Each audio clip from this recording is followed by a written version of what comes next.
I've spent countless hours with the Blue Bomber, but sometimes the official well runs dry. And so, like any other gamer, I tried my luck on the internet to find some of the best fan-made projects that keep that 8-bit spirit alive. And I wasn't disappointed. So let's take a look at every Mega Man clone and fan-made projects that I managed to find. Let's go!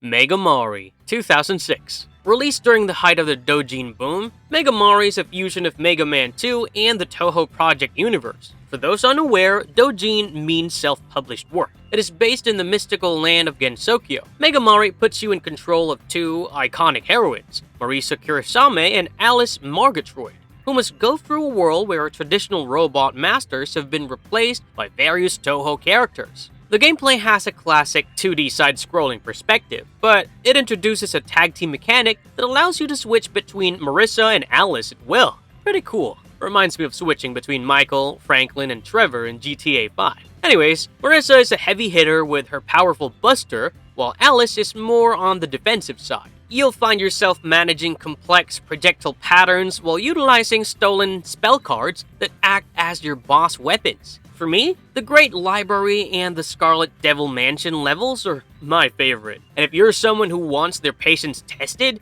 you'll love playing the boss levels.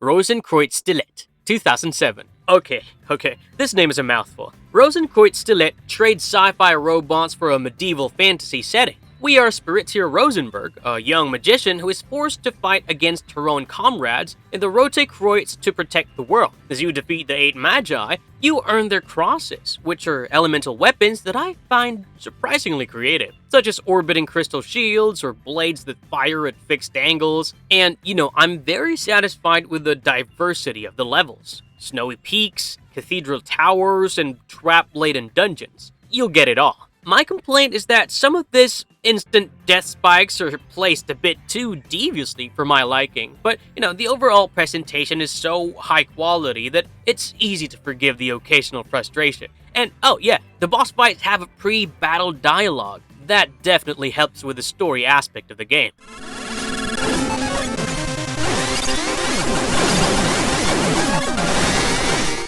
Rockman 2, Deipatsu Neda, 2008. Okay, this project is an absolute trip for anyone who knows the original Mega Man 2 inside and out. And, I'm gonna call this a gag hack because it places the Blue Bomber back into his most famous adventure, but with a twist where the environment itself seems to be playing a joke on you. The boss difficulty is very much higher than the original game, as their AI has been completely overhauled to counter the standard strategies most players have memorized over the decades. You might enter a room expecting a familiar enemy, only to have the floor fall away or the boss behave in a completely absurd manner. And even the weapons are largely the same, but the way you utilize them on these broken stages is where the challenge lies. I chuckled several times at the audacity of some of the traps, though, I must admit that the humor relies heavily on the fact that you have played the original games before.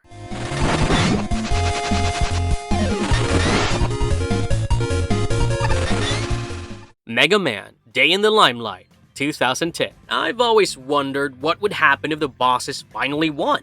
And this fan game gives us a version of that reality. In this one, following a mysterious event that sidelines Mega Man, the robot masters from Mega Man 2 must step up to stop Dr. Wily themselves. You play as the bosses, each featuring a unique playstyle and set of movements. The 2D side-scrolling camera is pulled back a bit to allow for the larger sprites and faster running of characters like Quickman or Airman. Some fights are a breeze if you have the right character, while others are like a long marathon. Personally, I think this is one of the most inventive fan projects ever made. Though I did find that a few of the bosses feel less polished and less fun to play than others. So, you might enjoy playing it 1 minute and the next minute, you're done.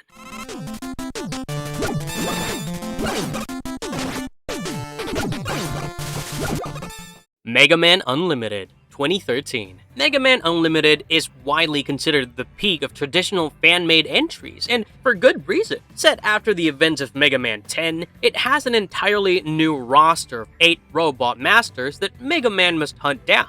The set of weapons are arguably better than many official ones, like the tank cannon and Comet Dash are highlights that I found myself using even when I wasn't fighting a boss. And you won't get bored with the gameplay, with stages like Rainbow Man Stage featuring prism-based light puzzles, and Glue Man Stage using sticky surfaces to manipulate your jumps. But the bosses are brutal. I remember spending hours just trying to clear the mid-stage bosses, let alone the main robot masters. It is an incredible achievement in game design, but I have to warn you that it can be a bit daunting if you aren't an old veteran of the game series.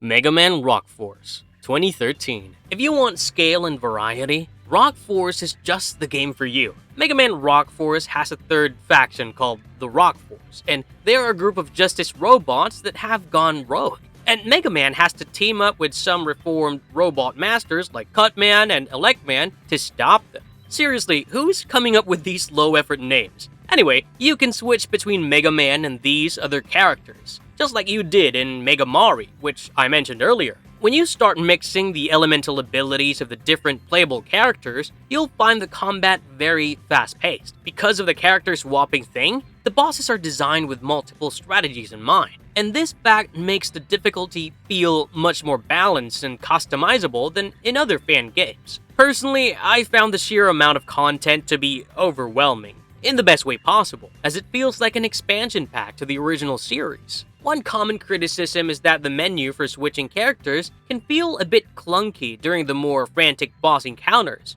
Other than this, all good.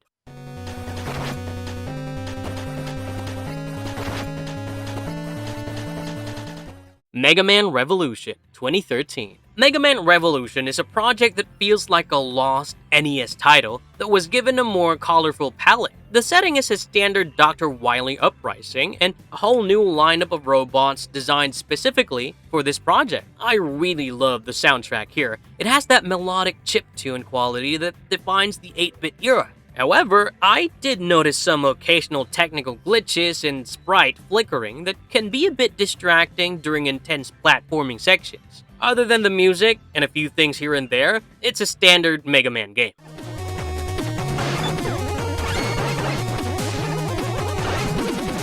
Mega Man Super Fighting Robot, 2015. This is a game that doesn't try to invent new things, but polishes the old things, and it does a damn good job at it. In this one, the game is responsive and has all the staple abilities like the slide and charge shot. But what sets this apart for me is the weapon utility. Almost every weapon you get from a boss has a secondary use for the levels, and that makes the combat feel much more integrated into the overall design. I found the design to be some of the most consistent and official feeling in the entire fan community. If I had to pick a flaw, it's simply that the game is very safe. Because, hear me out, it doesn't take many risks or offer a gimmick to differentiate it from the pack. But when the execution is this good, that's hardly a problem.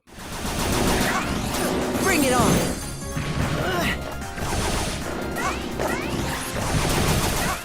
Mighty Number 9, 2016. As a high-profile successor, Mighty Number 9 had a lot of weight on its shoulders. You play as Beck, the only robot immune to a virus that has turned his siblings into monsters. Mighty Number 9 uses a 2.5D style, and to make it simple for you guys, it means it has 3D models on a 2D plane, and it has an axial dash system, where instead of just shooting enemies, you weaken them and then dash through them to absorb their energy. I found it quite exhilarating once I got the hang of it. You also acquire weapons from your siblings, but they act more like temporary power-ups than permanent additions to your arsenal. Personally, I think the game is much better than its reputation suggests, but I do agree with the criticism that the visual effects can sometimes clutter the screen.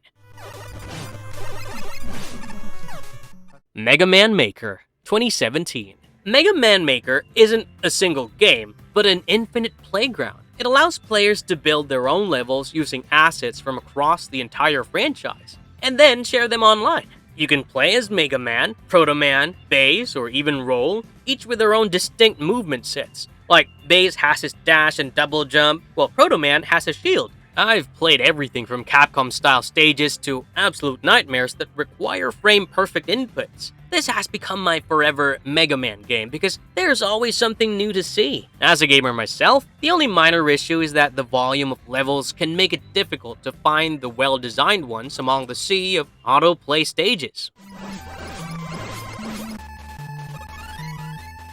Mega Man Remake 2018. I wish Mega Man Remake included the Mega Man powered-up bosses, Time Man and Oil Man, to make it the definitive remake. This is a ground-up recreation of the 1987 original, and it's honestly how the first game should have felt. They added the slide and charge shot mechanics that weren't introduced until later sequels. The movement is the biggest improvement for me because the slippery physics of the first game are gone. They're replaced by the tight control of the later sequels. It's a short but sweet experience that I find myself returning to whenever I want a quick fix of classic gameplay.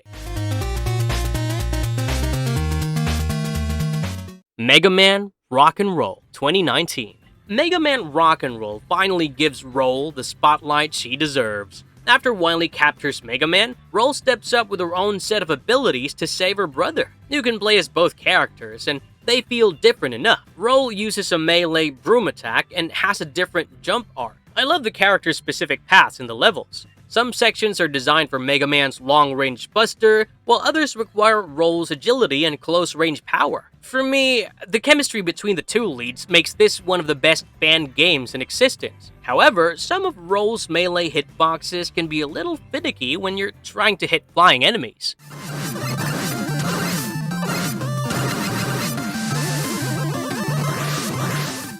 Mega Man Shattered Diamond 2022 Demo. Even though it's only a demo, Shattered Diamond has some of the most impressive presentations I've ever seen in a fan project. The setting involves a new energy source and a high-stakes conflict that feels more cinematic than the usual Wily plot. We are Mega Man, and the game features a 2.5D visual style that reminds me of the best parts of the Mega Man X series, but keeps the 8-bit heart. Now comes the highlight, a new diamond system that lets you augment your weapons for different effects. I was genuinely blown away by the Galeman boss fight in the demo. The way the environment shifts during the battle is something I haven't seen in many other fan games. But I must say, the development is moving quite slowly, and I'm afraid that we might never see the full version of this project.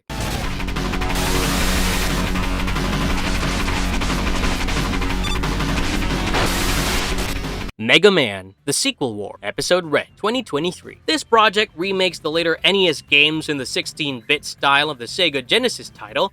The Wily War, Episode Red, specifically tackles Mega Man 4. And it is a masterpiece of retro remake. The MM4 weapons are reimagined with 16-bit effects and sounds, and the larger sprites make the screen feel a bit more crowded, which I found added a nice layer of tension to the fights. I absolutely love the soundtrack. Hearing the MM4 themes with Genesis FM synthesis is a treat for the ears.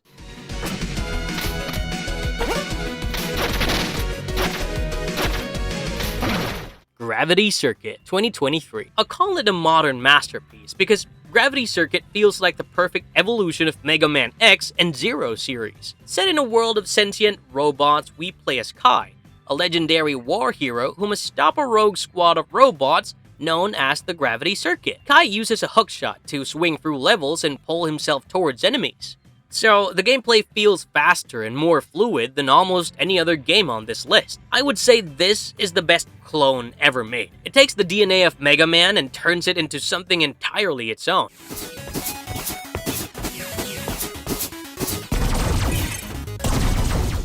.30XX 2023. Released just 2 years ago, .30XX takes the Mega Man X formula and has a healthy dose of roguelike variety. Once again, we get to play as either Nina or Ace.